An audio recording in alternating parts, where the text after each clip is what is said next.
All right, I'd like to call this meeting of your Newark City Council to order. Thanks for coming this evening. We certainly appreciate it. Autumn, would you please call the roll? Mr. Guthrie? Here. Ms. Hall? Here. Mr. Johnson? Here. Mr. Marmee? Here. Mr. Rath? Here. Mr. Willetta? Here. Mr. Blake? Here. Mr. Bubb? Here. Mr. Koss? Here. And Mrs. Floyd? Here. We have all present this evening. Mr. Blake, welcome back. It's good to see you. Is tonight the night you're going to do that 60-minute slideshow about your vacation? Or is that... All of you friend me on Facebook. It's there. So look at it there instead of during communication. Yeah. All right. Next on the agenda this evening, we have the invocation by Mrs. Floyd, followed by the Pledge of Allegiance by our auditor, Mr. Johnson. Please stand. Would you bow your heads, please? Almighty God, we thank you for the beautiful weather that we've had the last couple of days. We certainly need it after this long winter. We ask that you be with us tonight. There are some people, many of us have had strong feelings over the issue that faces us first thing tonight. There are many different viewpoints, and we ask that you be with everyone here as the decision is made. Please grant us wisdom and your guidance as we make decisions that face the city of Newark. We ask this in your name. Amen. Mr. Johnson. I pledge allegiance to the flag of the United States of America and to the republic for which it stands, one nation under God, indivisible, with liberty and justice for all. Thank you, Mrs. Floyd. Thank you, Mr. Johnson. Well, too nice up here. Next on the agenda, we have caucus. That's the time for the council to discuss anything that they may want to discuss on the agenda this evening. Do we have anything? Mr. Martin. Thank you, Mr. President. During miscellaneous, with the majority and minority leader, we're going to invoke Rule 11 on a particular issue in order to make sure that it meets a deadline for us to purchase salt for the upcoming year. Okay. Thank you, Mr. Martin. Anything else for caucus? Next, we have the minutes of the March 2nd, 2015 meeting. Is there a motion to approve those? Motion by Mr. Rath. Second by Mr. Johnson. All those in favor signify by saying aye. Aye. Opposed, same sign. That passes. Thank you. We have two reports of standing committees this evening, one from Finance and one from Personnel. Without objection, those will be received and filed. We have also one report from our auditor, Stephen Johnson, operating report for the period ending February 28th, 2015. Also, without objection, that will be received and filed. We have a few communications this evening. We have one from Daniel Crawford, one from Terry Lyle, one from Sandra Howarth, one from Michael Maluski, something like that. Sorry, one from Holly McGee. And also we have the mayor this evening that I believe has a proclamation. I am issuing it, but I'm not reading it. So you're issuing it, not reissued. You want to tell us what that proclamation is, Mayor? Yeah, March. Each year, March is a Developmental Disabilities Awareness Month. And we, as we did last year, issue a nice proclamation, ask everyone to reach out and employ people with developmental disabilities and engage and welcome them into our community as good citizens. And so employment is great, and reach out and work with our local Licking County DD board. So thank you very much. Great, thank you, Mayor. Next on the agenda this evening, we have comments from citizens. There are two places for comments. One is now, and one is after the legislation. Basically, this is not a debate with council. This is your opportunity to come up and just let us know what you're thinking. I will make sure you are treated with respect. Please do the same. If you have something, I'd like you to put your hand up so I can recognize you, and then I'll just kind of call you up as we go. Sensing Mrs. Loomis would like to go first, we'll start with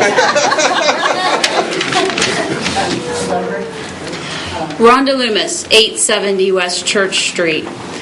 I remember sitting up there on council, and I remember saying, it's difficult. Every vote on behalf of every citizen. And I remember the responsibility being a serious civil duty. So I truly know how hard it is to vote the way that you think you should vote. The oath that gets thrown around in this situation seemed to have been forgotten while voting on a flawed union contract causing disparity, as well as costing the taxpayer approximately $500,000 more in salary costs. And frankly, none of you have sat on this side. None of you have sat on this side. Have you ever spent time in this pew? No. You came, you saw, and you conquered. The split is odd, and I really had to think why one from each party would be on the opposite side of their party's stance. Mr. Blake is a survivor, and I say survivor because he is surely not a victim, but an overcomer of discrimination of one sort or another. And one could assume that he knows firsthand how labels hurt and that civil liberties are hard-won and should be fought for. His dog Cyrus made our little group's page when he got out while Mr. Blake was in Thailand. These folks worked as hard to find his dog as they would have to find yours. I met this group as they were humanely removing 8 puppies and a mother from a bad situation. The ACO fined and jailed the person, rightfully so, but this group took the real action and the Licking County Humane Society received the dogs. Mr. Blake's dog, a chow, from my understanding, was brought to him by the dog warden. That would have been a reunion that would have made everyone cry. They are like family.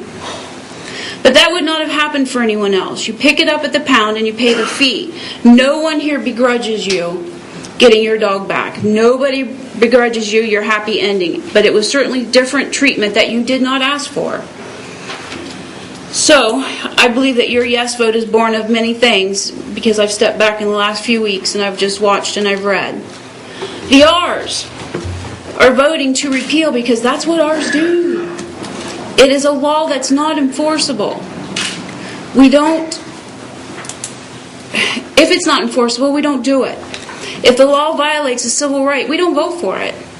We don't believe in creating a big government, no big brother telling us that we cannot have guns, or that we must have health insurance, or furthermore, that the government will dictate which dog is dangerous, by sight, not by deed. Young Roletta claimed he could not support the repeal because, for one, it would allow people to own 5 pits. 2 things. Then why did you not take up the legislation, Mr. Roletta, as requested, or amend what you think is wrong? There's been plenty of time. Frankly, that makes me wonder about the people that have 5 rots or 5 chows. Is that okay? Or, as I took Mr. Kost's letter to mean, is it time to ban them all to the BSL? And Mr. Roletta, if you know the 4th Ward, and you do, then what about the house with the live chickens and the roosters in it? To me, that is the ACO's job. Goats aren't listed, but we go after them. Chickens are listed, but they are alive and well in a residential home in the 4th Ward. The comments online and the naysayers by email are not Newark residents. I still have mine from 2012 and 2013. You speak of fear from those folks to come forward, and I say to you, no one passionate has fear. These folks here are enduring some odd things. One couple had a man pound on their door and yelled, "Shut your dogs up," that barked because he pounded on the door. They are beagles, not pits. He threatened police and walked away, not from the neighborhood. No cops came, of course, as we doubt they were called, but the harassment happened. It causes folks to fear to let their dog outside, as poison could be thrown in a tasty treat over their fence. They come to this podium, they give their names and their addresses in fear. But they came, keep coming, and we'll all be here.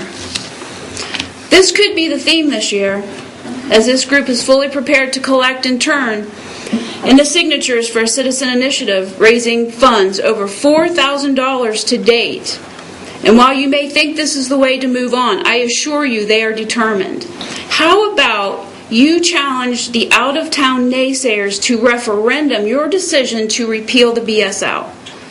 Because they will just troll on to another entity coming into the 21st century and repealing the archaic and unenforceable law. Now this second part here is from Betsy Metzer. Sorry, I slaughtered your name. Because of a severe anxiety disorder, I cannot do any public speaking. I am, however, not so mute. I give my permission for Rhonda to read this. My parents, Robert Mentzer, Assistant Superintendent of Licking County Schools, and June Mentzer, child psychologists for Newark City Schools and Licking County Schools, were founders and co-founders of many of the special education programs with Katie Carter and Eleanor Wyant, Starlight, Head Start, EMR testing, etc. They raised us to be fair, unbiased, and to think with open minds. I've done my homework on BSL, and I believe it is an obsolete version of what really needs to be done in Newark. I'm sure my parents would be right here beside us in our protest. Furthermore, they were both registered voters, as am I, and our family has many friends in Newark since I've lived here 66 years. If you expect to be reelected next term, you may want to rethink your positions on this issue unless you care more about the money and the power than you do about the citizens of Newark. And that's from Betsy. And that's all I have. Thank you. Thank you, Mrs. Loomis. Anyone else? Bo Bromberg, 407 Mount Vernon Road. I think it was about 2 years ago that the citizens first brought this injustice with this bill to City Council's approach, and so this is the second time they've been there. So I want to thank everybody that's been a part of this process over the couple of years to come to council and let you know that the people think that this is an injustice with this bill. And I think that this bill, as it currently stands, really affects the poorer people of this town. Putting requirements on them for insurance, it makes it harder for some people. You know, Ryan, me and you rent to a lot of the same people, and they're good people. Sometimes they struggle financially. You know, we all do that. We have a lot of people. And Jeremy D., you represent some of the poor areas. You understand that some of these people really struggle with some of this. To me, it doesn't make sense if somebody's struggling to pay their insurance on a dog to fine them or possibly even jail them. Just doesn't really make sense. And it doesn't make sense for me with the roads the way that they are and our safety forces being understaffed, that we're going to spend time, energy, and money enforcing people not paying insurance on their dogs. That doesn't make much sense. I think the citizens of Newark are just coming here looking for a change of heart. Why don't we have government help people rather than be out to hurt people, out to fine them or throw them in jail because they can't pay their dog insurance? Why don't we look for a way that we can help people rather than hurt people? And I'm just applying, you guys, a couple of you, we need your vote to change this. This needs to be fixed. Thank you, Bill. Anyone else like to speak? If you would put your hand up so I can recognize you. Mr. John. My name's Terry Lyle. I live at 294 Stair Road, same as Betsy Menser. That's because her address didn't get put in there. I'm a Democrat. Not so sure I want to be anymore. But as I said the first night I spoke in here, the BSL as it stands right now is discriminatory, it's racist, because you're picking one particular thing. That's just like prior to the 1980s actually, white people picked on black people. I didn't. I'm a U.S. Marine, I'm a Vietnam veteran, I served with a lot of black people, and I've had black friends my whole life. But I saw a lot of bigotry. And this is what this law does to the pit bull. It's a bigoted, racist law. And as the law stands right now, it does nothing except penalize people who probably would be much more of a responsible owner if they weren't looking at thousands of dollars in expenses that in this economy they can't afford. I'm retired. I've got a degree in life, a little bit of college, so I'm not totally ignorant to not see it, but I have to say that there are, just having this law on the books is not going to make anybody safe. I'm sorry. It's not. It can't happen.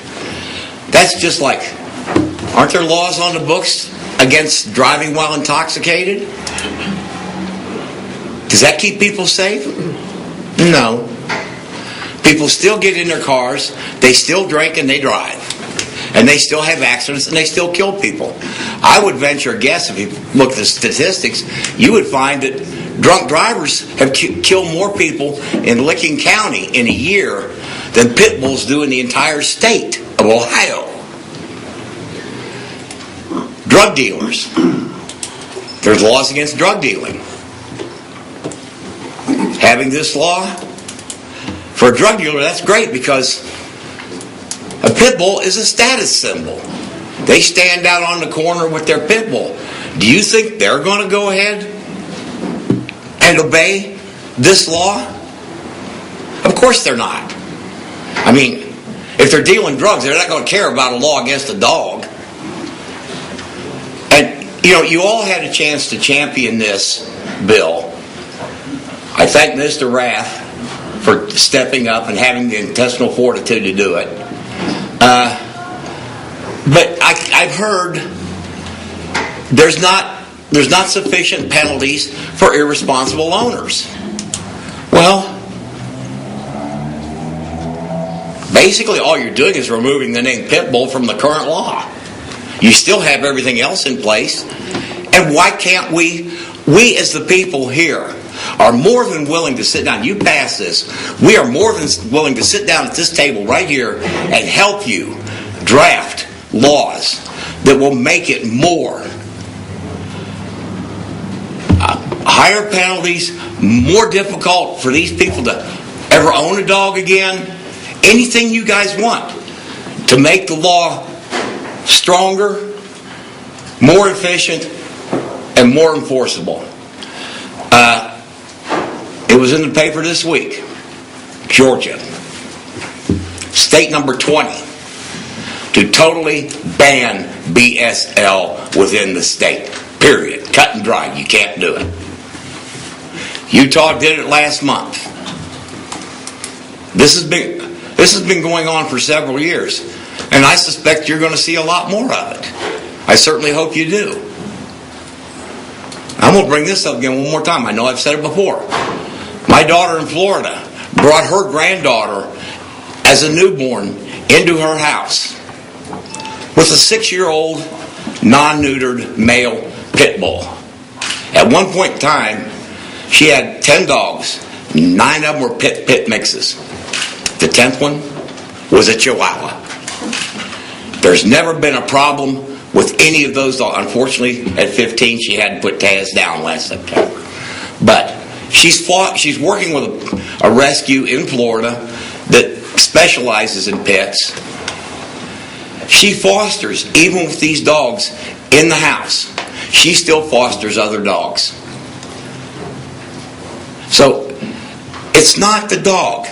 And even if it is the dog, we can sit there and we can make penalties for what happens to that dog. Can we not? I think we can. I'm willing to sit here 7 nights a week, if that's what it takes, to get this law changed to eliminate the name pit bull.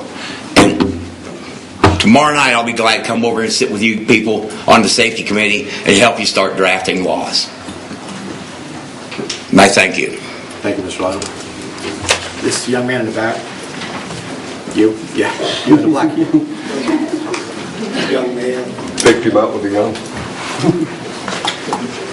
I couldn't read the shirt from back there. Anthony Hottinger, 746 Russell Avenue. My name is Anthony H. Hottinger, and I am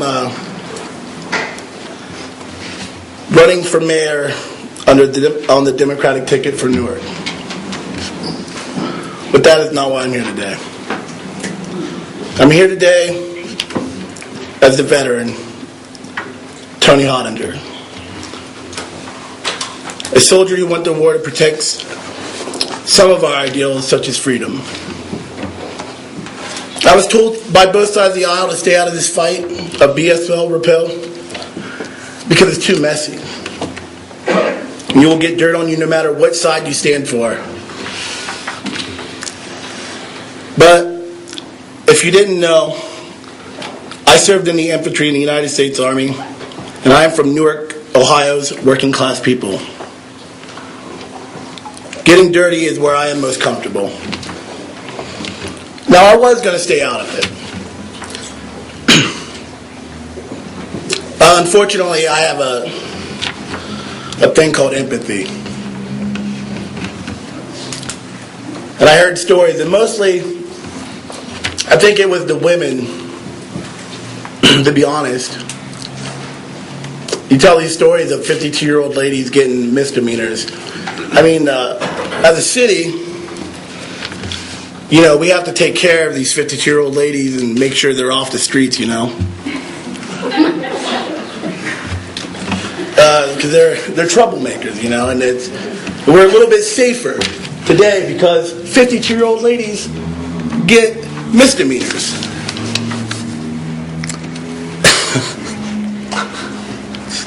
Stupid. So I was going to stay out of it, but I heard the stories. You know, some of these young ladies, they like to have a dog that can protect them, you know, and it seems to me that this city is harassing women under the name of law and safety. It seems to me that there's a part in our government who's picking out the weak, sifting through who they can go after.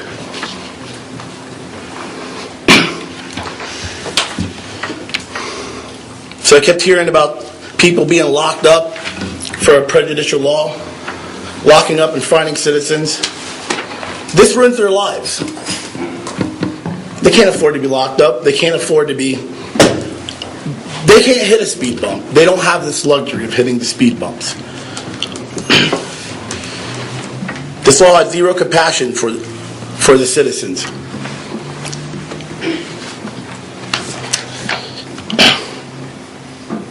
If this is about medical bills, then legislate. Put it in the law.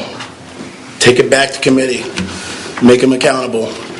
Beforehand, not afterwards. Make them accountable afterwards, not beforehand. But that's not what the law was about. It was about the city government having a hammer in which it can hit the citizen's head over. And snoop in on people's private matters where it doesn't belong.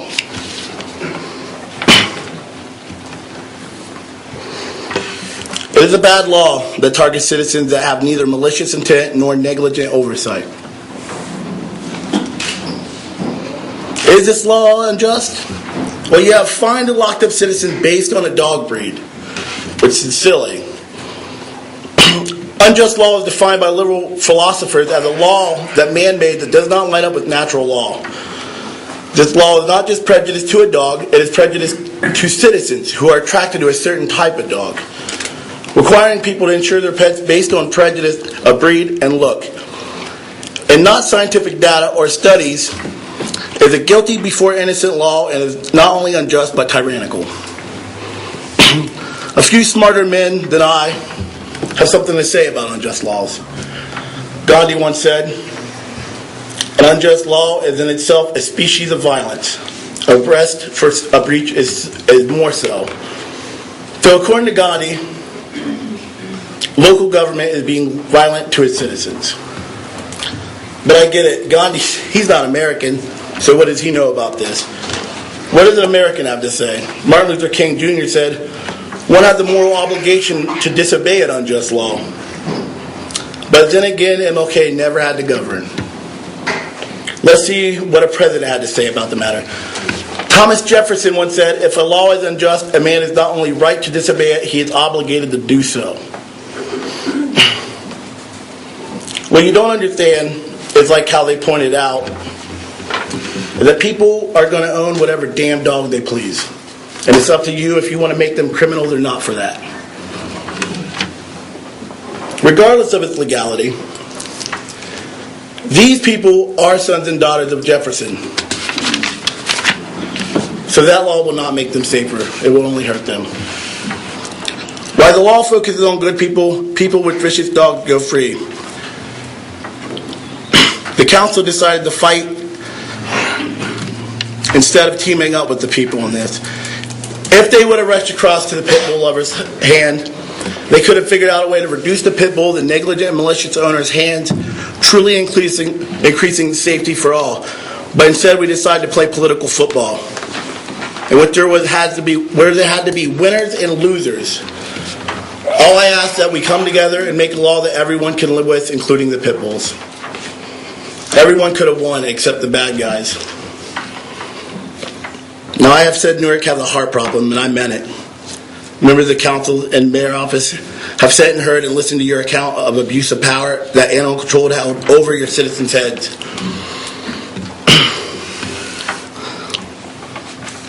The sad truth is, in America, there are many laws in the book.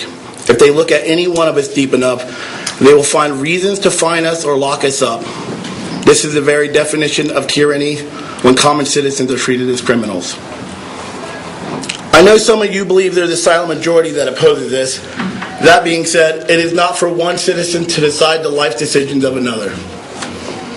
Irrational fears, deep insecurities, and traumas have gripped all of our hearts and given us prejudice. But we must be fair to one another in spite of these prejudices. A majority should not wield prejudice and control over a minority. I am sad that we have not yet grasped this truth. If you allow citizens the power that are gripped by fear to control the choices of less privileged citizens, then you will have a nanny state. People at the end of the day have to trust one another to be responsible for society to work. When one is reckless and actually guilty of some great malice or negligence, we will punish them. Trust your citizens. Be partners today. Repeal this law and commit to partnership with these people to keep the American Stafford Terrier breed and other bully breeds out of the bad guys' hands, who would make these dogs suffer, and this would actually make Newark safer. As a soldier, I'm asking you to lay down your arms, drop your defenses, cross the aisle, hug your neighbor's neck, tell them that you had their best interests at heart, but together we can find a better way. Thank you, Mr. Hollinger. Who else would like to speak so I know how many we have to go here? So 4 more? Okay, ma'am.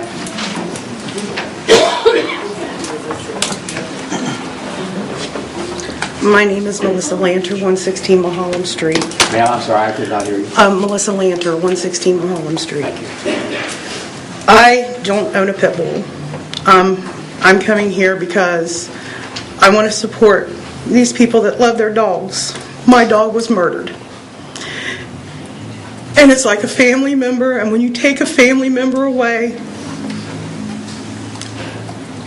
they're human to us. The fines that these people get for their dogs are steeper than the fine the gentleman got for murdering my dog. Trust your citizens that they know their animals. Punish the ones who don't. I can't tell you, and there's no words that can tell you what my heart and my family has gone through from the loss of our dog. Listen to your citizens, please. Don't take a loved one away from them when they are part of the family. Thank you, ma'am.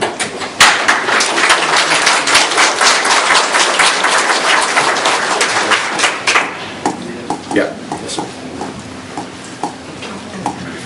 My name is Rod Acord. I live at 476 Alston. And I've been on this from the beginning. I've been to all these council meetings except for one. And I've heard maybe 100 people come up and say why they want this changed, but I have not seen one person stand up against it.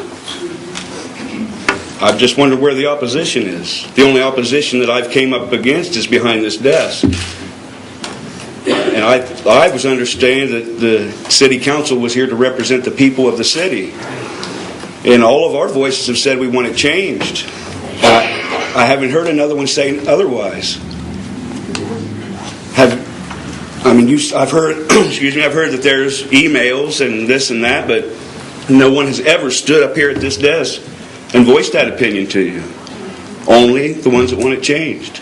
So if you're going to do the jobs that you were set here to do and represent the voice of the people, the voice is clear.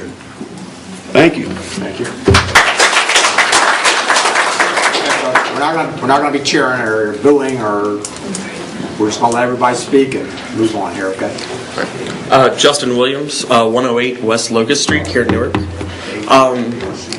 I have some pretty serious concerns with the way that this ordinance is written as it is. I apologize, I haven't really been here to the previous few. council meetings. I have class at this time normally. I have to be on spring break right now, so I had a chance to come in. My biggest problem with this is, and really in general with all breed-specific legislation, is they are almost always incoherent. They're inconsistently applied, and overall they're ineffective in their application. They've done multiple things. When it goes down to it, the biggest inconsistency is in the definition. I'm not going to attack the definition of the legislation. I understand the purpose of this legislation. I understand that it was not designed to attempt to take away liberties. It was designed to keep people safe, and I get that. My problem is that it's based off of the assumption that the pit bull is an aggressive dog by nature, and it's paired it together with its physical stature. It's a big dog, so it can do some damage, and I understand that was the concern. I would like to challenge that it's aggressive by nature. Any statistics that do prove that, I use the word prove, are correlational. They're not based on fact. They're based on reports, which have been proven through actual studies to be completely ineffective in actually getting the truth. Over 40% of dog bites are reported as pit bull bites. Of those, 20% are never ever identified. And of the ones that are identified, half of them are not actual pit bulls. A person says it was a pit bull that bit me. It was a pit bull, according to the official record. Even if it's proven otherwise, the official statistics still show it as a pit bull bite. I have been bitten four times personally in the city of Newark, never by a pit bull. I've also never reported it. So I'm also skewing the statistics right there to say that I'm not saying that the damage inflicted by some of these dogs that have become aggressive dogs based on their training and by their treatment is not horrific. I've seen the same pictures you all have. They've done studies though. One of them in particular in the American Journal of Societal Research showed that veterinarians themselves couldn't even tell whether a dog was a pit bull by sight. 80% of the time they disagreed on whether it was or not. And another time, 60% of the time when they actually did agree it was a pit bull, DNA evidence showed that was incorrect. It had 0 pit in it at all, or less than 10%. So a dog catcher going out and saying that's a pit bull by sight, when veterinarians can't agree and they can't get it right, I don't see how a dog catcher can. And I'll go back to the fact that the aggressive part. Independent studies done out of the University of Pennsylvania show that actually pit bulls and other aggressive dogs such as Rottweilers, German Shepherds, Chows, they actually test very low on aggression when compared to other dogs. They actually are below average with strangers, both human and other dogs. They're not aggressive dogs. The most aggressive dogs is, actually I'm going to say them, and you're going to go, oh yeah, well that makes sense. Dachshund hounds are the actual most aggressive dog, followed by the Chihuahua, the Jack Russell Terrier, and the miniature poodle. Those are the 4 most aggressive dogs. Actually, if you pair up the dogs on a chart by aggression and by weight, the most dangerous dog in the world is the beagle, based on aggression and weight. I think all of us would agree that's not true. Basically what I'm saying is the science doesn't add up. This law is completely unneeded. The dogs are not aggressive by nature. Other studies have shown that also prove that the statistics are a little skewed when it comes to dog pit bull victims. Pit bulls are generally owned by bad people, they've found. Aggressive people tend to own quote-unquote aggressive dogs. And actually they did a study on criminals to see what dogs criminals owned. Criminals were 3 times more likely to choose a pit bull, a Rottweiler, or a German Shepherd over every other breed that was given as an option. So, is the dog really bad, or are the people that are owning the dog just bad? And when it comes down to it, it's the people that are owning the dog. You ban pit bulls, that's fine. They'll choose Rottweilers. They'll choose Boxers. They'll choose another dog that is equally as powerful as the pit bull. It doesn't matter. Bad people will get a hold of bad dogs and they'll mistreat them. It's not the dog. That's really all I got to say about it. Thank you, Mr. Williams. There was one more over here. Is that it for the speaking tonight? You, and then so we have 3 more, and then we're done? 4 more? Okay. Hi, my name is Lindsay Kraft, and I live at 6094 Lakeview Drive. I actually am very new to the area. I've only lived here for about 2 weeks. My boyfriend is from Newark, Ohio, so I moved here to be with him. I actually have a pit bull. He is a year and a half. So when I moved here, we were like, oh crap, we have a lot of bills to pay. We have a dog to take care of. We have, jobs to work. I was unaware of the payments I had to pay when I came here originally until we did our research. My boy, he is actually like a therapy dog. He's been in 4 different states. He's traveled all around the world with me. Not all around the world yet, but he will. And he's a huge lover. We were actually at Old Man's Cave today, and I never had one person that was afraid of him. It is so correct what so many other people have said about the facts. I don't have any facts to give you, because I did not do my research before I had this, because this was just told to me very last minute. So I was very excited to come here and speak to you people to kind of tell you my opinion and to give you an insight to my heart, because I did not own a pit bull before him, and raising him, he has given me so much love and so many other people so much love. My dad had cancer, and when he would care for him, it was touching. I mean, it was his first time meeting him, and it was really warming to know that he would take care of him. So I would just like you to rethink your thoughts before you were to judge this breed that is actually more of a nanny. They were more known as nannies back in the past, of children, of families, protectors, lovers. So please just think before you vote tonight. Thank you. Thank you, Ms. Rath. I believe we have 3 more, right? The gentleman in the vest, this young lady, and Daniel. Those 3. Sir?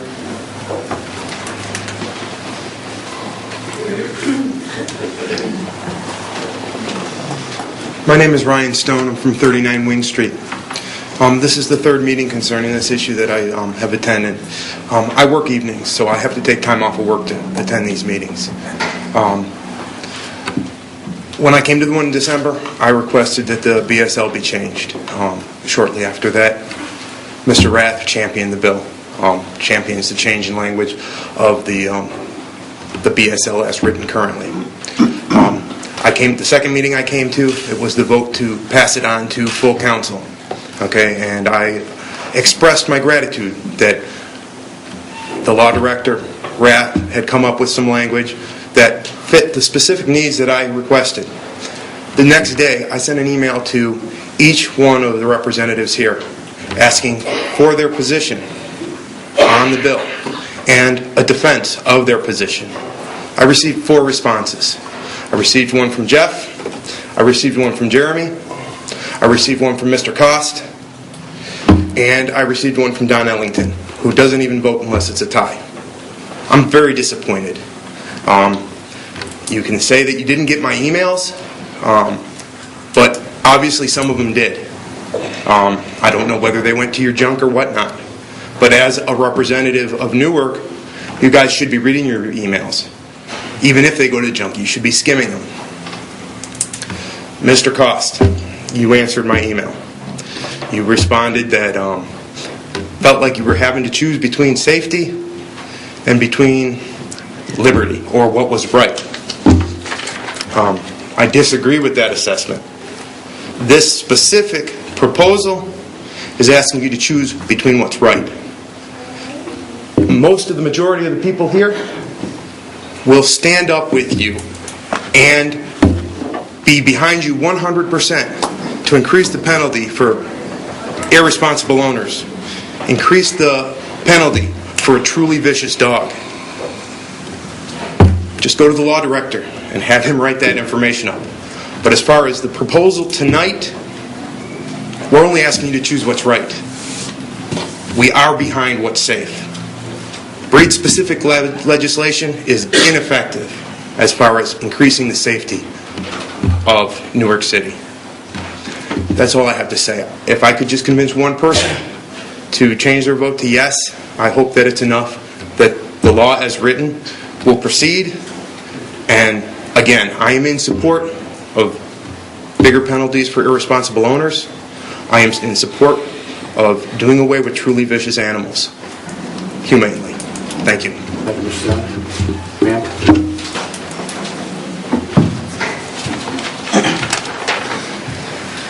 My name is Laura Carroll. I live on Northwest Moore Avenue, 204 if you need that. I moved here about 4 years ago. I've lived in and out of Newark my whole life. And I was very surprised that I didn't know this legislation existed. Now, I don't own a pit bull. I have in the past. Beautiful dog, well-behaved dog. Where I used to live, there was none of this. There was no problems. They worked together in the community, and they worked with legislatures to write up laws that work. Because BSL doesn't work, because the people that you're punishing are the people that's following the rules. You've got to go after the people that are not following the rules. Those are the people you need to target. I'm appalled to sit here and think that there's hardworking, tax-paying citizens getting criminal records and humongous fines because they choose to own a dog that you don't like or don't agree with or you think's a safety issue. The real safety issue is people not doing what they need to do and register these dogs and train these dogs and be good owners. That's what you need to punish. Punishing people for owning a dog is like punishing people for having children. We don't do that. I just would like some consideration for these animals. I mean, it's wrong. We allow our shelter to kill these animals because of this law. And I'm saying kill because that's what it is. These dogs, their temperament's not judged. All it is, pit bull, they're down in 3 days. And just because you don't put the needle in them doesn't mean that you don't bear responsibility for it. These dogs have a right to be in loving homes. And if a dog's vicious, I stand behind 100%. If one of my dogs bit somebody, I'd be the first person at the vet putting my dog down because I'm a responsible owner. I tag my dogs. I microchip my dogs. My dogs are vaccinated. My dogs are restrained. I don't do that because I'm afraid they're going to do anything. I do that because that's what responsible owners do. I don't want to be punished for being a responsible owner. Nor do I want to be punished because I choose to own a dog that you guys think is a safety problem. They're not a problem. Bad owners are the problems. That's what we need to go after. Thank you, Mr. Rath. Thank you, ma'am. And I believe last we have Daniel. By the way. Yes. Thank you for standing up and giving up your seat for the young lady in the back. That was all from us. No problem. All right, Daniel Crawford, 163 South 2nd Street. The power of democracy in action is hard to ignore. In the past 3 months, a group of concerned citizens have come before our city government hoping to be heard. Their courage and solidarity in showing up and presenting their case week after week cannot be praised enough. For whatever it is worth, those of you who have participated in this effort must recognize that Ordinance 15-04 is only on Council's agenda because of your hard work. Regardless of the vote's outcome, the victory still belongs to you and to democracy itself. No matter how Council votes, I hope that all of you take note of your accomplishments and at least starting a serious conversation about repealing a law which you have deemed to be as unjust. See this moment for what it is, a shining example of what the people can do when they engage the system. Please, for the sake of our city and popular sovereignty, do not stop with this issue.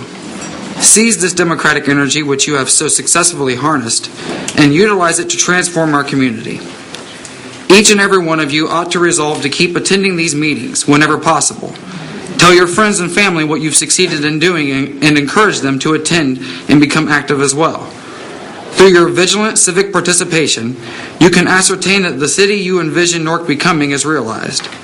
Just remember that your obligations as a citizen do not end with casting a vote on Election Day or when you pay your taxes.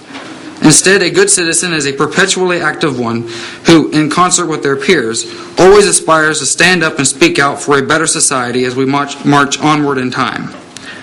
Consider as you look towards the future through the lens of activism, the importance of living wage job creation, affordable housing, transportation, and the imperative of ensuring that our safety forces have all the resources they need to serve us. Certainly your collective voice on these issues can be just as powerful and effective, since each one of them, and many others unmentioned, affects you and your loved ones in some way in day-to-day life. Tackle them one at a time if you must. Either way, it would serve us all well if we, as a community, devoted to these causes the energy that you have put on display since December. Pertaining specifically to the issue before us here, I want to add to the plea of my fellow citizens for a repeal of the breed-specific legislation. I not only say this as someone who doesn't own a dog, but as someone who once used to believe that so-called pit bulls were naturally vicious animals. Over time, and especially here recently, I have come to recognize that I was wrong to blindly label these pets as universally dangerous to our community, and am hopeful for a responsible end to a law that seems to cause more harm than it is supposed to prevent. Even so, I want to note that part of me sympathizes with and respects the concerns of those who want to avoid a hasty repeal. Ultimately, City Council must do what is in the best interest of us all. While weighing this impending decision, it should be acknowledged that such will have an impact both on the welfare of our city and on the lives of real people. So, with that, I implore Council to heed the call of the people who have assembled before you, either by adopting Ordinance 15-04 and then promptly acting to establish stronger protections for the public from irresponsible owners, or by carefully writing an ordinance which achieves the same objective in a way that balances the freedom to own a dog of your choosing with the need to guarantee public safety. Thank you. Thank you, Mr. Crawford. Ms. Hart, I was told you had your hand up and I missed you. Did you? No, that's okay. Sure, please. This is your last chance. Okay. We're going to move on to ordinances on the second reading. Before we read this first ordinance, I'd like to thank all of you for being so respectful and handling yourself so well this evening. You've done a great job. Thank you so much for that. After we read this ordinance, now will be no more citizen input. It will be council time to speak, so I'll just go from there. So we're going to read ordinance on the second reading, ordinance 15-04. Ordinance 15-04 by Mr. Rath, Mr. Marmee, Mr. Blake, an ordinance amending Chapter 618 of the Codified Ordinances of the City of Newark, Ohio regarding breed-specific vicious dog designation. One more thing I'd like to add. It does take 6 votes to pass this. Okay, you've heard the second reading of ordinance 15-04. What is your wish, Mr. Rath? Mr. President, I'd like to make a motion to adopt 15-04. Motion to adopt by Mr. Rath. I second. Point of order. Oh, I'm sorry, Mr. Marmee. Yes, Mr. Marmee. Oh, he said no. Oh. There's a discussion whether we have to bring this off the table or not. Yeah, right. Okay. I'll second the motion. You're fine with this, since we have it on the agenda? Second by Mr. Marmee.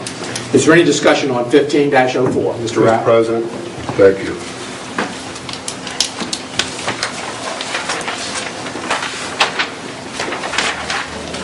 You know, I take this up, we'll try to get through this. I didn't take this up because I'm a pit bull lover. I didn't take this up because I'm an animal activist. I'm neither one of those. And Tony, I know how you feel. I've had people all over the place tell me to get out of this issue.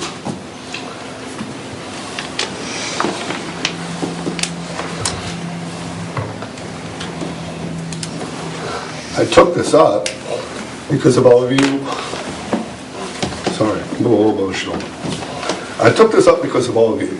Because of the overwhelming, loud voice of people screaming to be heard. That's what we were elected to do, was represent the people. Who was it that said, Rod Acord, you said there was no opposition to this. That's not true. We've gotten a lot of emails that are opposing this. Unfortunately, the overwhelming majority of those emails have all come from dogbite.org. That's the same organization. It's one small organization. It's very well organized, and they travel throughout the entire country trying to overturn this legislation. But as far as citizens here in Newark, I agree with you. I haven't heard the opposition. I probably have talked to 2 or 3 people that were opposed to it. I've talked to hundreds, literally hundreds. I can't walk into a room without somebody bringing up pit bulls. I try to avoid it. I really do. I'm a little sick of it, to be honest with you. I can't walk into a room without somebody bringing this up, and I ask everybody that brings it up, what's your opinion? They're all for this, every single one. There's been suggestions that we take this to a referendum. I hope you guys decide to do that. But shame on you guys for suggesting that. That's what I've done for the last 2 months, is taking this to the citizens of Newark. Everywhere I go, people talk about this issue, and everywhere I go that people talk about this issue, I ask them what their opinion is. I'm out in town, and I'm talking to everybody. I want to know what their opinion is. As far as I know, I am representing at least 90% of the population of Newark. I have talked to hundreds. That's a pretty good poll. We have heard from the Ohio Voters for Companion Animals. We've heard from the Humane Society, both the local, the state, and the national. We've heard from the Ohio State Safety Council.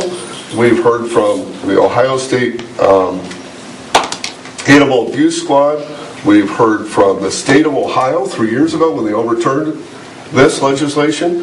And God forbid it, please don't haunt me, Abraham Lincoln. I'm going to agree with President Obama. Even the White House has come out against breed-specific legislation. I agree with him on something. What's my favorite saying in politics? Don't confuse me with the facts. We've heard from almost every single professional organization out there that are authorities on this issue that have said breed-specific legislation does not work. Breed-specific legislation is wrong. Singling out pit bulls as an aggressive, vicious dog is wrong.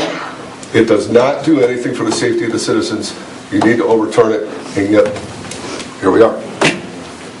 Our own police chief came out and said that our breed-specific legislation is doing absolutely nothing to keep the city of Newark and the citizens of the city of Newark safe. Our own safety director said the same exact thing. If you're choosing between safety, then I'm going to challenge you and tell you that this breed-specific legislation puts our citizens at a much larger risk of being bitten by a dog. Why? Because Toby Willis, our animal control officer, spends more time chasing down these people out here, making sure they're compliant, leveling fines, bringing people to jail, bringing dogs to the dog pound, than he does chasing after vicious animals. You eliminate all the problems out here with all these good owners who don't have dogs that bite people. Let Toby go out and take care of the ones that do. You want to make Newark a safer place? Free his time up and let him take care of the vicious animals in this town and get them off of these people's backs. That simple. If you want to choose between safety, choose to overturn breed-specific legislation. Vote yes on this. Cincinnati, we talked about Cincinnati. People brought in pictures of the little girl in Cincinnati that was mauled by a pit bull. And Cincinnati just passed a brand new dog ordinance. And it has absolutely nothing to do with breed-specific legislation. It levies some serious fines on people who own vicious dogs. And I have said from the beginning, I don't mean the beginning a few months ago, I mean the beginning a few years ago. I want to make it incredibly difficult for a vicious dog to live in the city of Newark. And I want to make it incredibly painful to own a vicious dog in the city of Newark. But I will not support levying that pain on vicious dog owners as long as this group of people out here is included in that group. Because it's prejudicial, it's unjust, it's unfair, it's overbearing. So I think I've rambled on enough. I am going to vote yes tonight. And I would encourage the rest of my council members to follow suit. Thank you. Thank you, Mr. Rath. Anyone else? Mr. President, I want to ask a question. Okay, what's your question? Is Mr. Spurgeon here? That's your question? Well, Mr. Spurgeon, are you back there? I would like, because Mr. Rath made a general comment about Mr. Spurgeon's position, and I want to make sure that that's accurate. Okay. I think that's fair enough. But is it fair to let Mr. Rath restate that for Mr. Spurgeon and let Mr. Spurgeon respond? Mr. Spurgeon, Mr. Guthrie wants to ask you if this is correct. Mr. Rath? Please correct me if I misspeak. But I said our safety director said that this current breed-specific legislation has had no effect on increasing or the safety of the citizens of Newark. Not entirely accurate. When you asked me during committee what the numbers show a steady, it's not going down, it's not going up. And I'm not going to hypothesize what that means. What I will stand by is what my metrics show. Would what? Would you summarize that for us one more time? I would be hypothesizing if I did. The numbers are level. So one side could say, hey, they're not going up, so it's working. Another side could say, hey, they're not going down, so it's not. Are we talking about animal bites? Is that? Well, we're talking about BSL. Okay. I just was trying to get it so we all know what you're talking about. I was just saying that maybe I interpreted that as having no effect since it hasn't increased or decreased. Thank you, Mr. Spurgeon. Mr. President, I'd like to speak to this. Hang on just a second. Are you done, Mr. Guthrie? Okay. Mr. Johnson? Well, you know, we've been accused of not paying attention, and I get all the emails that everyone else has gotten. They're wonderful to read, and a lot of them do come from outside the world. But I have several things I'd like to talk about with this specific education or legislation. First of all, we continually call this pit bull legislation. From everything I have read, we are banning something that doesn't exist because there is not a breed called the pit bull. Now, if you want to ban the American Staffordshire Terrier or the American Bull Terrier or several other dogs that are, quote, pit bulls, then that's one thing. But to ban pit bulls is like saying we're not going to have water anymore. And I'm really tired of going through this kind of thing. And I have people call me and grab me, and there's several things I'd like to say about it. And since I have the opportunity, I will. First of all, the dogs that are seriously problems are dogs that are trained. If anybody remembers George Orwell's Animal Farm, you'll remember that the Dobermans in the Animal Farm were all trained to become the policeman because you can train dogs to do that. We say that the dogs are vicious and bite. Well, a lot of dogs are vicious and bite. I have a sister who is 74 years old. 70 years ago, a docile little Springer Spaniel bit her in the lip, and she still has a scar on the top of her lip from that particular bite. So we're talking about eliminating something that, first of all, doesn't exist. And secondly, I think we need to, if anything, go back, renew this legislation, and if we want to make it specifically name the dogs. And then if we want to start naming Chows and German Shepherds and Dobermans and every other dog in the world, then Newark can be known as a place not to have a dog. And I'm really upset about the way this thing has come down and the way it's looking. I don't like to hear that the dog enforcement person is going after only pit bulls. There certainly must be other dogs that are out there that need to be enforced. And I'm going to vote yes, very much so.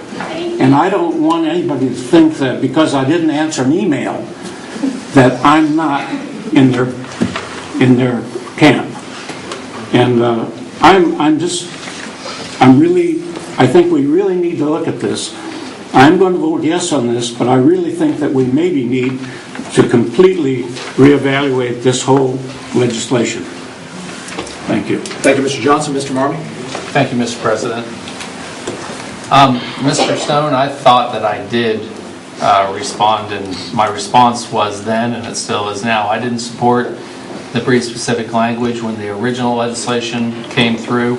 I voted no on that legislation because it had breed-specific in it, and I still do not support it.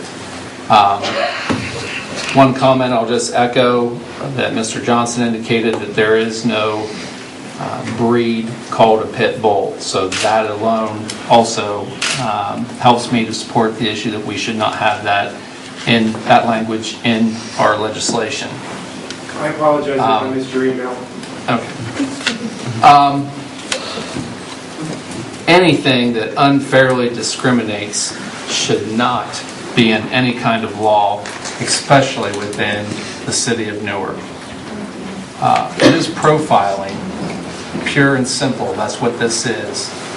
Toby and whoever our dog enforcement person is has the legal ability to profile. Do you all want to be known as the city that legalized profiling? There's been an argument that there needs to be stricter enforcement in place in order to, before we remove the breed-specific language. There's been ample opportunity for you to do that, and it would have been welcome to a majority of people. And why wasn't it done? If that is your reason for not voting to remove the breed-specific language. Can we fairly and consistently enforce the law? I would challenge that. I would say that with the issues that I've heard about as far as what is occurring as far as our animal enforcement officer trying to enforce this law, other municipalities trying to enforce this law, it is very, very difficult to enforce, especially to enforce it fairly and consistently. There have been numerous discussions about how can you really determine whether or not it is quote-unquote a pit bull. I believe the only way is a DNA test. Are we willing to go to that far to prove that our law is valid and that do we require a DNA test for them to register that dog? Is that where we want to go with this?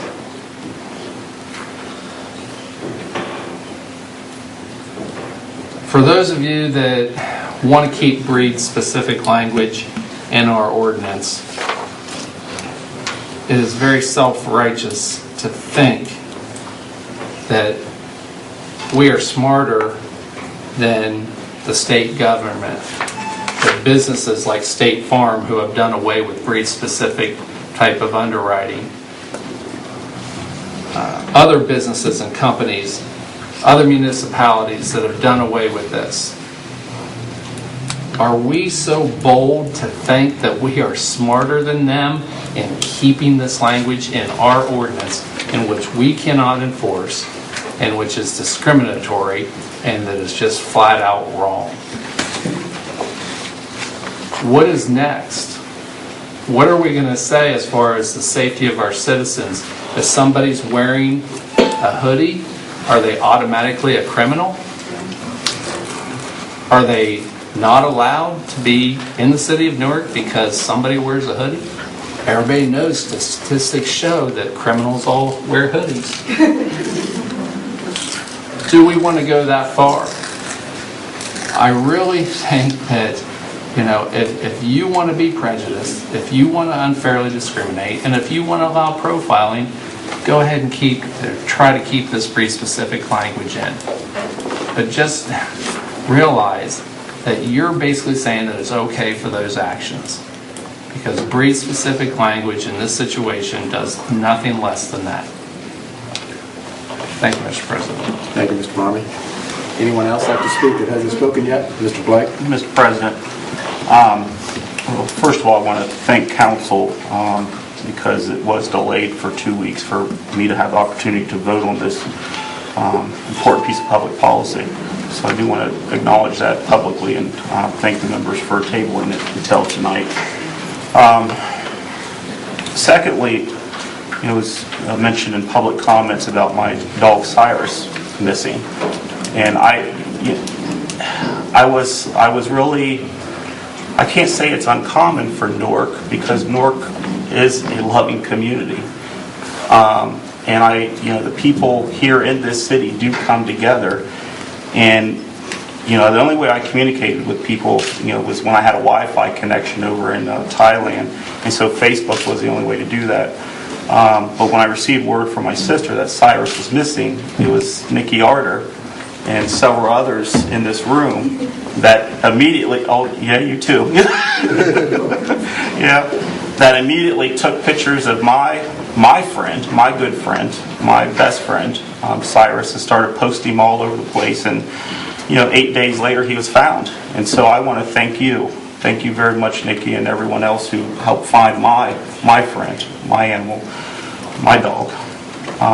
Nikki and I also have a history because she ran a restaurant on Worley Avenue, Shenanigans, which I still wish you had that restaurant.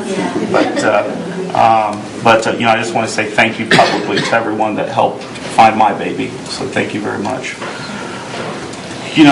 When it comes to this ordinance, I also am a yes vote for reasons that where we know the Humane Society has come out saying that breed-specific legislation is not effective. We've had notices from American Veterinary Medical Association, the state of Ohio, the White House. There's different groups that I agree have far more research and depth on this issue than and I'm going to follow their lead. So I will be voting to support this tonight for that. But it is kind of interesting at how I came to my position. Each of us have our own reasons why we want to vote on this piece of legislation. But mine really does come down to fairness. It comes down to that point of, is this law bringing the people of Newark together, or is it dividing people of Newark? And this law is dividing people. And I can't be in favor of a piece of a law that's dividing people this drastically for something that is not fairly enforced, it's ineffective, and I just can't do it. And so, with that, I just want to say that I'll be supporting it tonight. I urge the members to consider everything that's been discussed, everything that's been read in email messages, everything that's been given to us in various different mediums. But I think it's kind of odd of me joining this coalition that we have here for this.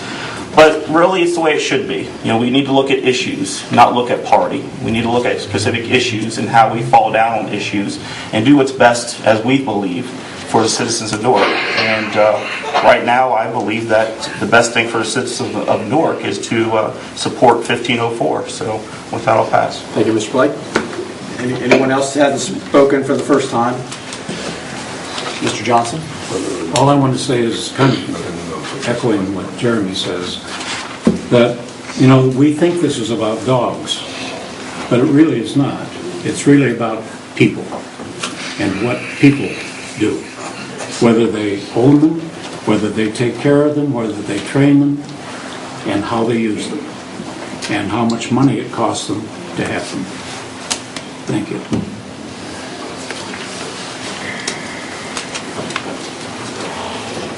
Anyone else like to speak on this issue? Mr. President,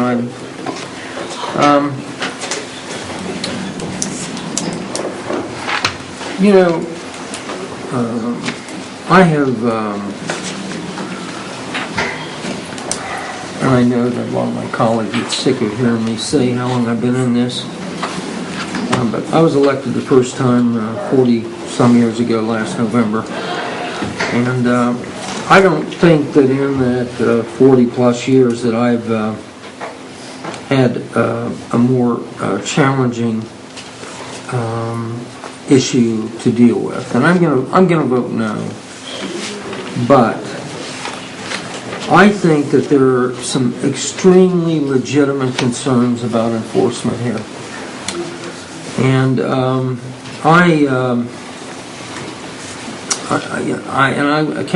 some people on this council are going to hate me because I'm going to bring it back up if it's defeated. Because I do think that we have to fix this. When I mentioned a few weeks ago, I brought up the issue of whether or not we're able to provide animal control in the city, or whether we, the administration with council support, should sit down with the county and talk about an agreement for the county to take over animal control, and an agreement with the Humane Society which I know also has to exist. The law director shared that with me. But this is just, it's a terrible issue. And I'll tell you, I'll be honest with you.